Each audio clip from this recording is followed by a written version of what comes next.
ሰላም ዝኸበርኩም ናይ ራብያ ቤተሰብ ከመይ ሓዲርኩም ሕጂ ኸ እንቋዕ ብድሓን መጻኹም እቶም ብሕጂ ትመፁ ድማ ብድሓን ምፁ ኣይ ሆፕ ትማሊ ዝኾነ ዕውት ዝኾነ ምንቅስቓሳት ጌርና ክንከውን ሎሚ ከዓ ካብታ ትማሊ ዝበልናያ መቐፀልታ ዝኾነ ኣዝየን ሓገዝቲ እየን ዝበልክወን ክልተ ምዕራፍ ናይዛ ታይኒ ሃቢትስ ቢግ ሪዛልትስ ትብል ናይ ጄምስ ክሊር መፅሓፍ ሒዘ መፅእ ኣለኹ እዚኣ ናይ ሎሚ ምዕራፍና ምዕራፍ 12 13 እየን ዝኾና ዘለዋ ናተይ ትምኒት ከምዚ ኩሉ ግዜ ንብሎ ኩሉ ግዜ ኣብዛ መፅሓፍ እውን ተደጋጊማ ትጥቀስ ነገር እንድሕር ኣለ መጀመርያ ሓደ ልምዲ ክስራሕ ኣለዎ ክመሓየሽ ክጅምር ግን ኣለካ መጀመርያ እጂ ክንጅምር ከለና ንሓደ ምዕራፍ ፍርቂ ሰዓት እንዳገበርና ክንከይድ ፀኒሕና ካብ ሕጂ ግን ኣትሊስት ኣብ ውሽጢ 15 ደቂቕ ወይ ከዓ ፍርቂ ሰዓት ኣብ መንጎ ክልተ ምዕራፋት ክንመቕለን ክንፍትን ኢና ናብተን ደድልያና ቀንዲ ሕመረት ወይ ከዓ መልእኽቲ ናይቲ መፅሓፍ ንሕብረተሰብና በቲ ንሕና ባህልን ልምድን ብኸመይ እንድፀልኦ ብምባል ከቕርበን ክፍትን እየ نقطة الميجن نفسي تايمر كجبري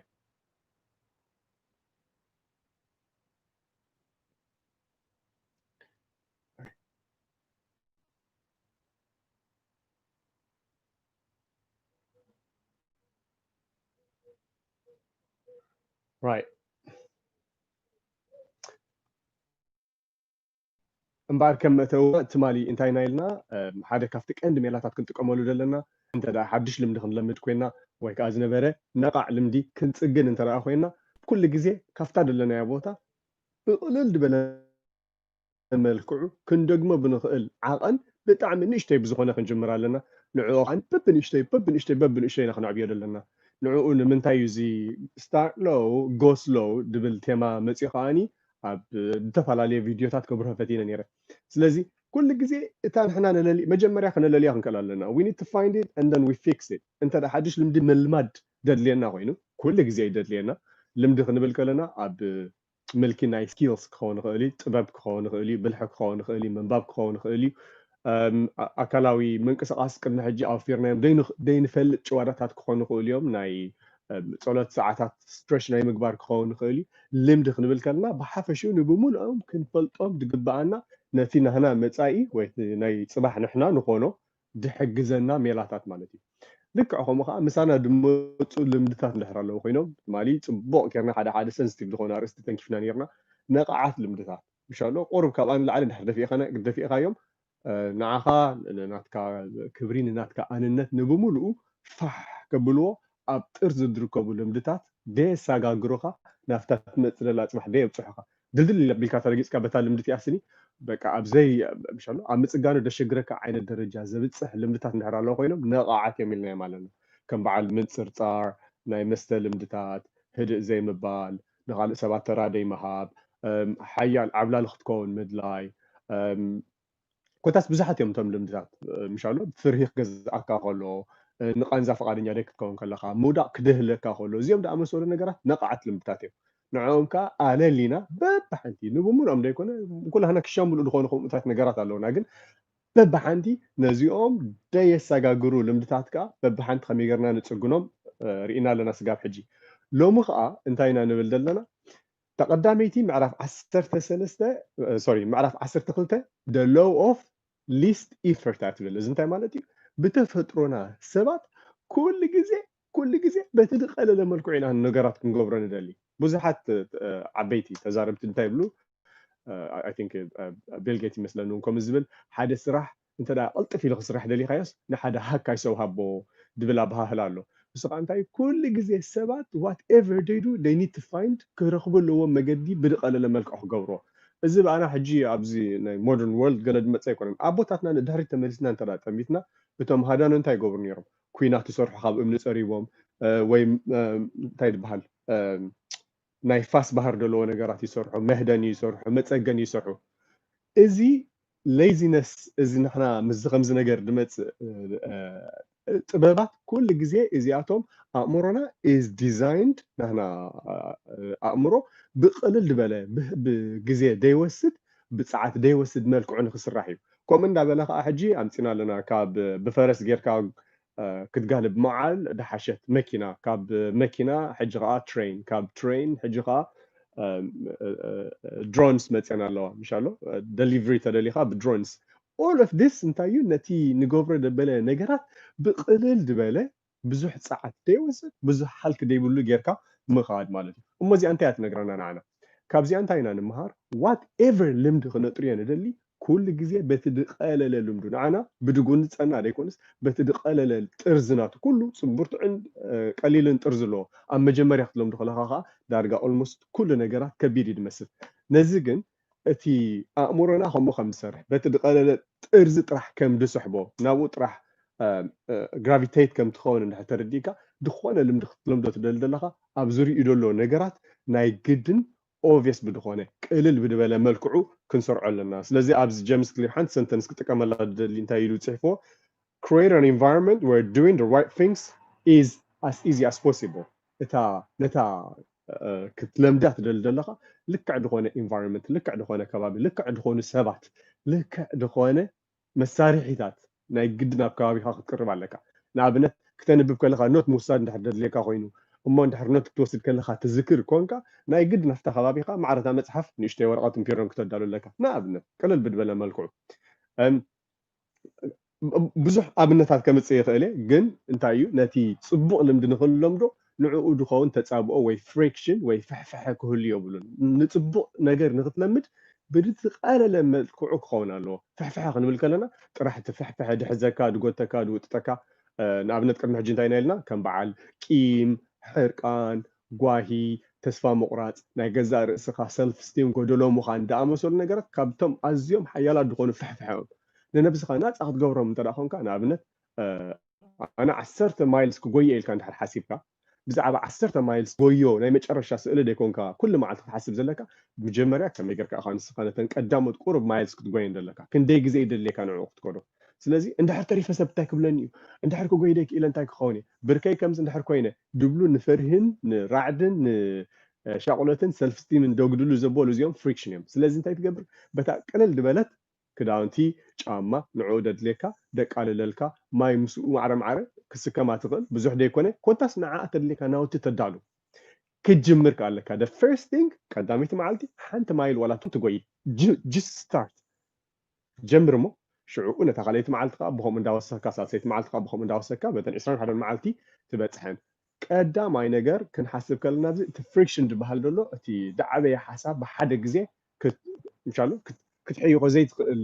ክትኩልስ ከለካ ማለት እዩ በብንእሽተይ ጌርካ ግን ኩሉ ነገር ይብፅሕ ስለዚ ትማሊ ዝበልናያ ስታርት ሎ ጎ ስሎ ክትበፅሕ ትኽእል ኢኻ ጥራሕ ጀምር ኣክሽን ካብ ሓሳባት ወፂኻ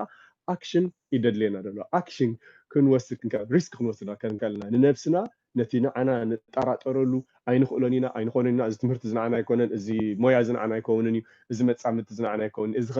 ከም ድድልና ባዕልና ክንውስኖም ከለና ባዕልና ንብል ኣለና እምበሪ it's the ego deciding ትናህና ኢጎ ወይ ከዓ ትናህና ንዓና መን ምዃንና ድነግረና ዓይነት ስምዒታት እዩ ድነግረና ንሕና ግን ኪንዩ ኢና we are more than what we think we are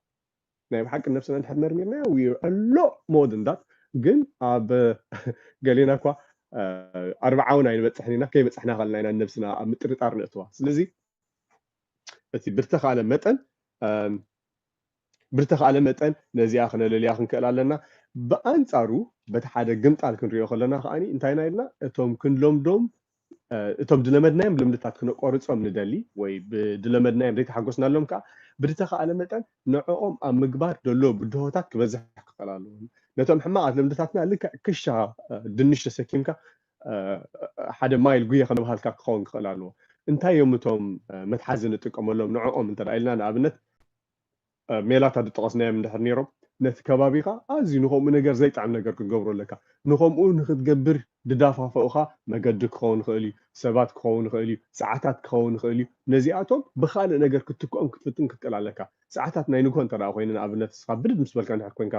ናብ ሽጋራ ትወስደካ እታ ናይ ሽጋራ ግዜ ናብ ካልእ ነገር ክትገብረላ ነታ ሰዓት እያ ክትቀይራ ክትክእል ኣለካ እታ ሰዓት እያ ኩሉ ግዜ ኢትስ ፕሮግራም ዳብ ርእስኻ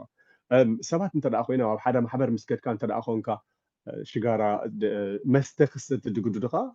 ኣነ ናተይ ፐርሰናል ኤክስፒሪየንስ ኣለኒ ዋላ ብዙሕ ሰቲአ ከምዚ ተደይበልኩ ገለ ሰባት ናይ ግድን ኣብቲ ከባቢ ክህሉ ከለኹ ናይ ግድን እንድሕር ደይሰትስ መስተ ድፍኣኒ ነይሩ ዋይ ከምዚ ኣክሲደንት ከም ዝኾነ ነገር ንስኻ ጥራይ ዲኻ ደይትሰቲ ንሕና ክንሰቲ ከለና እዚ ዓይነት ኣቲቱድ ስለ ዝህሉ ከምኦም ኣዝዮም ኣዕነውቲ ዝኾኑ ሕብረት እውን ክህልው ስለ ዝኽእሉ ኣቮይድ ግደፋ ዳትሲት እዚ ብዛዕባ እዚ ናይ መስተ سقع لومي كم موف نقدميت نخيد كاب تحزنا عينة argument يا أنا خصتي لهون مغنياتو ناتي personal reasons نيرومني very solid one reasons ኣብቲ ዝነበርኩ ኣጋጣሚ ግን ኣነ ጥራይ እንድሕር ሰብ ተኮይነ ኩላ ሰትያ ትፃወት ትስሕቕ ወይ ዓው ትብል ወይ ገለ ሓደ ካብኦም ነዛ ኣነ ደይ ምስታይ ከም ቅንእድያ ተሓሲባ ወይ ከም ብልሒ ተረዳእንን ጣውላ ብምልእታ ቢራ ተደፊያ ማለት እዩ ኣነ ካብካ ናባይካ ኣጥምት ስለ ዝነበረ ቢራ እንዳጨነኹ ገዛ ከይደ that doesn't change anything ግን ከምዚ ደኣ መሰለ ኢንቫይሮንመንት ከምዚ ደኣ መሰለ ሕብረት ክትእለየሉ ክትክእል ኣለካ ስለዚ ንኻልእ ፒር ፕሬዠር ብቐሊል ክፀልዎ ዝኽእል ሰብ it's so easy ዋ ኣይኮነን ስጋዕ ምድፋእ በፂሑ ቢራ ኣብ ከባቢኻ ምድፋእ በፂሑስ ሓቲቶምኻ ከመይ ኢልካ ከምዝትኾኑ እዚ ስኻ ደፋር ኣይኮንካ ንስኻ ከምዚ ድበሃሉ ምድፍፋእ ክመፁ ስለ ዝኽእሉ ንከምዚኦም ዳኣመሰሉ ነገራት ናይ ግድን ክንኣልዮም ክንክእል ኣለና ስለዚ ነቶም ቀለልቲ ናቶም ፍሪክሽን ወይ ናቶም ፍሕፍሐ ወይ ንዕኦም ድሕዙኻ ክሻዱ ንሽ ምስካብ ተራግፈሎም ነቶም ሕማቃት በዓል ምሕራቅ እንድሕር ኢልና ንኣብነት ኢምፓልሲቭ ብዝኾነ መልክዑ እንድሕር ንምልስ ኮይና ንሰባት እንድሕር ንጉንፅ ኮይና ኣብ ክንዲ ከማ ንገብር እታ ምልስ ነብለላ ዝነበርና ግዜ ዓይንኻ ዓምት ኣፍንጫኻ ስጋብ ክወስደደ ይክእል ኣየር ንውሽጢ ውሰድ ኣብታ ስኻ ክትመልሰላ ድግብኣካ ትንፋስካ ኣብ ውሽጢ ሓዝ ሽዑ ቀስ ኢልካ ንደገ ውፃዮ እዛ ብሕርቃን ንምልሰላ ነገር I challenge you every single one of you ኣብ ዘለኹም 450 ትኾኑ ሰባት every single one of you ሓደ ሰብ እንተደኣ ከምዚ ቅድሚ ሕጂ ይሕርቕ ደብለኩም ነበረ ቆልዑ ክኾኑ ክእሉ ከምዚ ኣብ ገዛ ክትምህሩ ከለኹም ሕጂ ወይ ሓንቲ ነገር ኣብ ባህላ ክትከውን ትኽእል ወይ ንዓኹም ወላ ናይ ፖለቲካ ይኹን ወላ ናይ እምነት ይኹን ወላ ሕጂ ክትድበሃል ዘሎ ኣዝዮም ጎዳእቲ ዝኾኑ ዘረባታት ክኾኑ ይኽእሉ whatever it is ኣብታ ንስኹም ክምልሰላ ለኒ ትብል ትመፀኩም ናትኩም እምሮ መልስ ትብለኩም ክትገዝእዋ መፈትኑ stop it and breathe you will see the tremendous difference among ንዓኹም ዝስማዓኩምን ኣመንጎ ናትኩም ዓቕመ ብቕዓትን እንድሕር ብድመፆ ንመልስ ሃሊና 40% ካብ ሓሳባትና ካብ ኣእምሮና ንበፅሕ ኣለና እሱ 30-25 እውን ተበፂሕና ኢና ኢምፓልሲቭ ማለት በቃ ልክዕ በታ ድመፀትካ ከም ዝሓዊ ትንክፍ ተቢልካ ናይ ግድን ክትኣልያ ደለካ ዘረባ እንድሕር መፅያ ናይ ግድን ክትምልሰላ ደለካ ኮይኑ ዝስማዓካ እንድሕር ሃልዮ this is called impulsive እንድሕር ኣብ ክንዳ ብትንፋስ ተኪና ነዚኣ ኢምፓልሲቭ ምዃን ሕጂ ከምቶም ነቕዓት ልምድታት ነብልና ሓራቕ ምዃን ኢምፓልሲቭ ምዃን ዶሚናንት ወይ ከምዚ እንታይ ይበሃል ደፍርህ ምዃን ባህሪ ክህልውካ ከለዉ እዚኦም ከም ነቕዓት ልምድታት ኢልና ማለት ኣብ ገዛ ክኸውን ከሎ ማለት እዩ ሃካይ ድሓዞ ደይውድእ መትከል ደይብሉ ግምጥል ድብል ከምኡ ሕሜታ ገለ እዚኣቶም ዝመስሉ ከምኡ ብምልኦም እዚኣቶም ነቕዓት ልምድታት እዮም ካብታ ሕጂ ስጋዕታ ደለኻያ ኣብፅሖምካ ኣሎ ኣፍታ ደለኻያ ከዓ ኣለኻ እንድሕር ደጊምካዮም ካብኻ ክትቅኒ ስለዚ ነዚኦም ክንቅይሮም እንድሕር ኮይና ኣብ ክንዲ እሳ ክትመፀና ከላ 95 ካብ 100 ክትምለሰላ ድሎ ትኽእሎ ኣሎ እሳ ክትመፀና ከላ ንዓኣ ከም መዘከሪት ከም ኣላርም ተጠቂምና ብኻልእ ሓድሽ ልምዲ ክንትካእ ክንፍትና ኣለና ልክዕ እሳ ክትመፀ ከላ ትማለም ዝገለ ሰብ ዕልል ነርና ከምዚ ኣዝዮም ኣሻቐልቲ ሓሳባት ገለ ኣብ ኣእምሮና ክመለሱ ከለዉ ደፍርህ ክኾኑ ከለዉ እታ ሜላ ዝጥቀመላ ኣብ ክሊኒካል ቴራፒን ሜላ ትጥቀመላ እንታይ እያ ንኣብነት በቃ ኺድካ ሰኺድካ ምፃእ ድበል ሓሳብ ኣእምሮኻ ክመላለሰካ ከሉ እቲ ሓሳብ ከምኣ ክትሓስብ ዝገበረትካ ፕሪከርሰር ኣላ ንዓኣ እንድሕር ረኺብካ ሽም ትህባ ተስሕቕ ሽም ንዓኻስ በቃ ኣብ ባህላ ክትከውን ትኽእል ናይታ ሽም ወይ እታ ሽም ባዕላ ክትከውን ትኽእል I don't know ድኾነ ሽም ትህባ ወላ ሽም ርስዐዮ እንታይ ነይራ ሓንቲ ተስሓቐኒ ሽም ነይራ ዓባይ ትፅዋዓለን ዝነበረት ናታ ኣባጊዕ ኣስማት ነይሩ እውን ብጣዕሚ እያ ተስሓቐኒ ነይራ ሕጂ ድኾነ ከምዚ ስቕ ኢሉ ደሻቕለ ነገራት ክመፅእ ከሎ ሎሚ I don't use it so much ግን ማንጤ ወይ ማንቲሎ ዋላ እንደበልዋ ድኾነት እታ ንዓኹም ተሻቕለኩም ተፍራኩም ደበለ ሕጂ ማንቲሎ መበልዋ give it a name ከምኣ ናፍታ ሳብ ናብ ስተ ትብል ሓሳብ ትወስደኩም ድኾነት ፕሪከርሰር ምጭናቅ ክትከውን ትኽእል ረበሻ ክትከውን ትኽእል ካብ ዓቕምኻ ንላዕሊ ድኾነ ምምላስ ክኸውን ይኽእል ማንቲለ በልዋ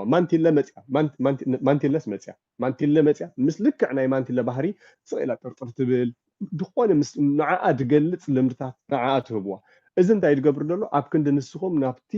ሓሳባት ድወስደኩም ንዑ ኢንተርቴን እንዳገበርኩም ብትራጀክተሪ ካብታ ሓሳብ ምፀ ምስ በለት ሃንደበት ሽዑኡ ኪድ ኢልካ ኣብቲ መስተ ምስታይ ድኣክል ደረጃ ተወንጭፍካ ትኸይድ نزا مانتيلا قلتها مانتيلا أب قد قاد كتصنحي أب أتصنحمو I will deal with you زي أمس أخلت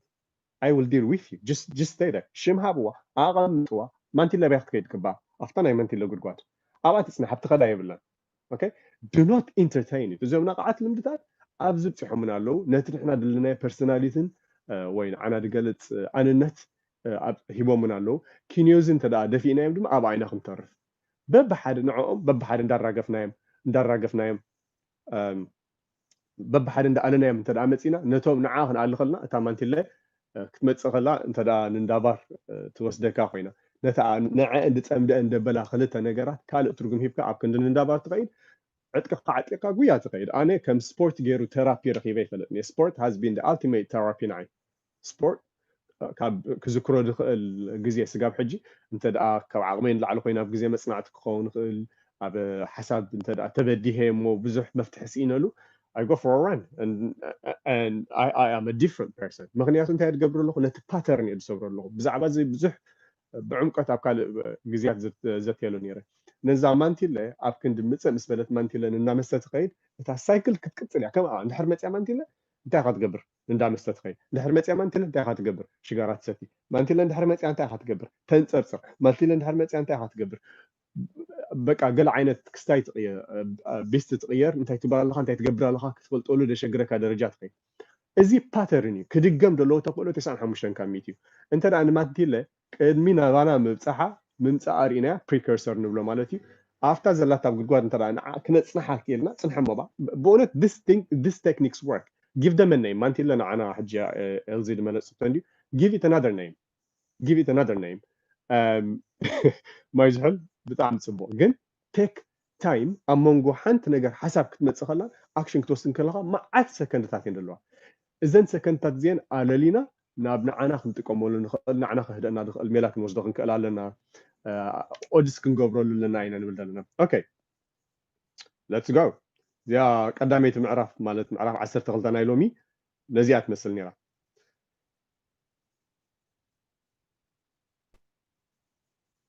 كاليت معرفنا نخير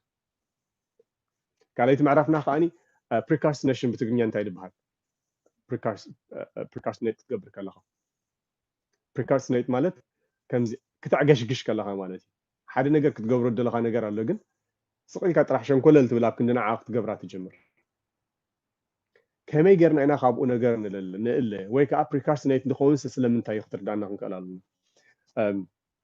زي جيمس نزي decision moments اللي قالت كل جزء بهوتنا ናይ ምውሳን ግዜ ኣለዋ ኣነ ኸነ ዘ ናይ ምውሳን ግዜ ኣብ ክንዲ ሱቆ ክልተ ዳኣክል ግዜ ሂቦ ኣሎ ኣነ ግን ክንደይ ናይ ሂብና ንሕና ግን ክንደይ ሂብና ኣለና ምውሳን ኣብ ኣእምሮና ብማይክሮ ሰከንድስ እዩ ዝኸይድ ኣብ ማይክሮ ሰከንድስ ኢና ንውስን እንታይ ንሓደ ንኣብነት ምውሳን ክንብል ከለና ሳብኮንሽስሊ ብተፈጥሮና ንዓና ብፀጋ ኣምላኽ ዝተዋሃበና ርእያ ኣቢልካ ሓደ ነገር እንታይ ምዃኑ ትፈልጦ ወይ ሕብሪ ርእያ ኣቢልካ ትሪኦ ኢን ማይክሮ ሰከንድስ ኣእምሮና ወሲኑ እቲ ሕብሪ እንታይ ማለት ምዃኑ በቲ ንሕና ንፈልጦ መሰረት ነጊርና ኣሎ ድምፂ እንድሕር ሰሚዕና ናይ ጭሩድያ ዋላ ናይ ወኻርያ እንታይ ምዃና ኦልሬዲ ፈሊና ኣለና in microseconds these are decisions made subconsciously okay فرهب دسمعنا نجار بزح كنا تنفس فرهب دسمعنا نجار هرمت لبنا كوسو كله these are decisions made subconsciously consciously لقى نحنا نهبو مستانيتات له اليوم ناي decision moments دبهالو seconds يمدد اليوم نحنا خنديلنا لنا حموشته كنوسن انت حكينا خم حموشن لا علي انت الاوسيدات لنا لا it means no okay كل جزء كجبراي هاي جبراي ابن بلو جزء اتنوسنلن حموشته سكند حموشته 4 3 2 1 yes or no period كابزي من متى انت الاخيدا كل جزء ازيا باترن على مالتي قد ما كنت ندحر تملسنا كما اخن كنت جبرنا انت نامنت بدد مسبلك ساعه حموش الارم هاري بس كتصبق تمتصقنيخا هرم على تشعو somehow الارم كتطفيل كتليفون مثال علكايا حموش لا 10 كمان دقيقه اسكد 10 كدكسي حموش لا كدكسي دالكا you miss out the next day كدغما خلخا لمد تطر لها مالتي ازيا لمد تخون الله ስለዚህ بستقاله متن جيمس نز decision እንታይ ኢሉ ይገልጾ decision moments set the options available for the future you نحنا እንታይ ናይ لقد حجي ኣብዛ ሰዓት እዚኣ ዘለናያ ኮይና ብዛዕባ መን ኢኻ ተባሂልና ክንሕተት ከለና ኣብዛ ሰዓት እዚኣ ዘለናያ ኮይና بزعبا دحر 10 عمت من كتكوني خا تباهلنا كنحتت كلنا لك كمزي تقدميتي بزعبا جزار اسنا نحسب دلنا انت خاليتي نحنا دحر 10 عمت من خا تكون تباهلنا كنحتت كلنا لكن بزعبا كالئ سب كنحسب كم زلنا ወይ ካልእ ክፋልና ኣእምሮና ከም ዝበርህ ደብረህናዮ ድዕለልናዮ ኣብዚ ሰዓት እዚ እቶም ውሳኔታት ነቲ ንሕና ንኾኖ ደለና ከመይ ጌርካ ኢኻ ታጋብ ትመልኣ ንሕሳ ሕጂ ኣበይ ኣለኻ ሂወትካ እንታይ ይመስል እንታይ ኢኻ ትደሊ ኣበይ ኢኻ ክትበፅሕ ትደሊ ድሕሪ 5 ዓመት ድሕሪ 10 ዓመት ኣብዚኣ እንታይ ትመልኣ These are little decisions, extremely small ድኾኑ ኣዝዮም ንኣሽቱ ድኾኑ ውሳኔታት እዮም ኣብኡ ክትበፅሕን ክትተርፍን ዝገብሩኻ ምብፃሕን ምትራፍ it's completely based on the decisions you make ኣብቶም ንኣሽቱ ድመስሉ ቃራና መንገድታት ንየማን ዶ ንፀጋም ኣየንቲ መንገዲ ክወስድ ኣለና ኣብ ቃራና መንገዲ ክትበፅሕ ከለኻስ የማነይቲ ድያ ፀጋመይቲ መንገዲ ተብፅሓኒ ኣየነይቲ እያ ክወስድ ኢልካ ክትውስን ከለኻ this is exactly the same exact thing መዓት ቃራና ብሂወትና ክገጥሙና ከለዉ ንሳቶም ተዋህሊሎም እዮም ንሕና ድሕሪ 10 ዓመት ንኾኖ ምስሊ ድህቡና እሞ ኣእምሮና ካሊእና እንድሕር ዝሓስብ ኮይኑ what do you do ከመይ ጌርካ ኢኻ ንስኻ ትውስን ተቀዳመይቲ ሜላ ንጥቀመላ 5 4 3 2 1 ንቕሓት እንድሕር ደይብልካ ተመለስ ንድሕሪት ኣንብብ ከምኡ ድገበሩ ቅድሚኻ ዝሓለፉ ሰባት ንነገራት መርምር እሱ ከዓ ድሓሸ መሰነይታ ሰነድ ክህበካ እዩ ማለት እዩ ሕጂ a habit must be established before it improves ነቲ ልምዲ ንብሎ ዘለና መጀመርያ ክንበፅሖ ክንሰርሖ ክንክእል ኣለና ሕማቕ ይኹን ፅቡቕ ይኹን መጀመርያ ክስራሕ ኣለዎ ሽዑ ኢኻ ነዚ ነገር ተመሓይሾ ኣብነት ለምዶም ፀኽዋ እንድሕር ኣለያ እንታይ እያ 10 minutes every ምዕራፍ 10 to 15 minutes 10 minutes ለወጢነ ኣለኹ 2-3 ደቂቃ ክሓልፍ ነፍሰይ ፈቒደላ ኣለኹ ክንጅምር ከለና ግን ፍርቂ ሰዓት እውን ይኣኽለና ይነበረን ሓደ ተሓሳባት ገፊሑ ንዕኡ ክተፅብቦ ሰዓት ክትቁጠብ ክትብል ተሓሳባት ይቆራረፅ እዩ ድብል ርድኢት ስለ ዝነበረኒ ምስ ግዜ ግን እንታይ ዝርድእ ዘለኹ ኣብ መንጎ ድመልኦ ክንዮ ተሓሳባት ድመልኦ ውልቃዊ ኤክስፒሪንስ ንካልእ ሰብ ኣብነት ክኸውን ይኽእል እዩ ድብሎ እዩ ግን ካብ ትዕዝብተይ ካብ ናተይ ዝበለፀ ነብሲ ወከፍኩም ናይ ገዛ ርእስኩም ካብ ናተይ ዝበለፀ ምዝ ንብሎ ዘለና ኣረስቲ ድቋረን ስለ ዘለኩም ነቲ ናይ ውልቀይ ተመክሮ ኣውፅኤ በተን ቀንዲ ሕመረት ናይ ዘረባዚ ናይ ዝንብሎ ዘለና ነገር ክዝቲ ክፍትን እየ ብኣመን ፅርቃኒ ታደላህና ግዜ ንቁጥራ 10 ደቂቃ እንድሕር ክነውልድ ክኢልና ብጣዕሚ ፅቡቅ ኣለና ማለት እዩ ኦኬ ሕጂ ጀምስ ነዚ ብ2 minutes rule ኢልዎ ኣሎ when you start a new habit it should not take more than 2 minutes ሓድሽ ልምዲ ክንለምድ ከለና ማይ ምሕፃብ ክኸውን ይኽእል እዩ ክንውስን ሲ 2 ደቂቃ ይወስኑ ንሕና ግን ኣብ 5 ክንውስን ክንክእል ኣለና ክንዱ ድኸውን ዕድላት የብልና ደቂ 30 ደቂ 40 በፂሕና ድሕር ናይ ደቂ 18 ውሳኔታት ክንውስን 2 ደቂቃ እንደለና ኮይና ኣትሊስት ሓደስ ለዛን ሃፍ ሚኒት ተደድለና I'm telling you ኣብ ምውሳን ክንድኡ ግዜ ኣየድልየናን እዩ I am confident ሓድሽ ልምዲ ኣብ ምልማድ ኣብ ምውሳን ክንድኡ ግዜ ኣየድልየናን እዩ ግን I respect ናቶም ኣብ መፅናዕቲ ኣብ ስነ ፍልጠታዊ መፅናዕቲ ዝተመርኮሰ ነገር ስለ ዝኾነ ንሱ ዝጥቀመላ ዘሎ ነገር ግን ንኣብነት ንበል ንስኻ ሓደ ሰብ ኣብዚ ሲ I don't know ኣቦይ ተስፋፅን $20,000 እንድሕር ኣቢልካ ኣለካ ኮይኑ $20,000 ኦኬ ሓንቲ ኻ ሚእቲ ካብኣ 200 እያ ትኸውን ደላ ምሽ 200 ቅርሺ ሓደ ሰብ ከም ገለ ኢሉ ሰሪቐካ እንድሕር ከይዱ ሲ ንስኻ ነተን 20,000 ኣውፊርካ ነተን 200 ምምላስ ዶ ይሕሻ ወይስ እግሪ ዝሰብ ዚ ካራ ክህልዎ ክእል ካልእ ሽግር ክህልዎ ክእል ካልእ መከራ ክህልዎ ክእል ንዕኡ እግሪ ምኻድ ወይ ድማስ ነተን ተሪፈን ዘለዋ 19,800 19,800 ተሪፈን ዘለዋ ገንዘብ ንዕአን ከመይ ጌርካ ኣብ ቁም ነገር ክተፍረን ትኽእል ከመይ ጌርካ ወሊደን ይመፃ ከመይ ጌረን ሰሪሐን ይመፃ ዶ ምሕሳብ ይቀልል ወይስ በዘን 200 ሰብ ዝሰረቐካ ክትረኽቦ ዶ ይትኽእል ዕሚም ይባል ካልእ ንግደፎ እዚ ናይ ገንዘብ ብመልክዕ ገንዘብ እዩ ኣብ ገዛ ርእስና ሓደ ሰብ ሓንቲ ነገር ምስ በለና ንመዓልቲ ጥራሕ ደይኮነስኒ ንሳምንታት ናዋራ ኣብ ርእስና ተቆሪና ከም ኩራ ወይ ቂም ኢልና ሒዝናያ ክንከይድ ንቐኒ The incidents happened at less than 2 minutes. That's what James is trying to say. ሓንቲ ደጋጠመት ነገር እንተጋጢማ 2 ደቂቃ ኣይወሰደትን ትበሃል ነገር እንድሕራለስ ንኣብነት ብመልክዕ ፅቡቕ ምን ራእዮ ሓደ ሰብ ዋይ ንስኻትኩም ሓያላት ኢኹም እንድሕር ኢልኩም ኣቦይሲ ኩሉ ግዜ leadership is always calling leadership ወይ ከምዚ መሪሕነት is always calling ኣብ ስድራኻ ክኸውን ይኽእል መጀመርያ ኣብ ደቅኻ ክኸውን ይኽእል ኣብ ትኸዶ ናይ ፀወታ ቦታ ክኸውን ይኽእል ኩሉ ግዜ ድብሎ እንድሕር ነይሩ እንታይ leadership is always calling ንስኻ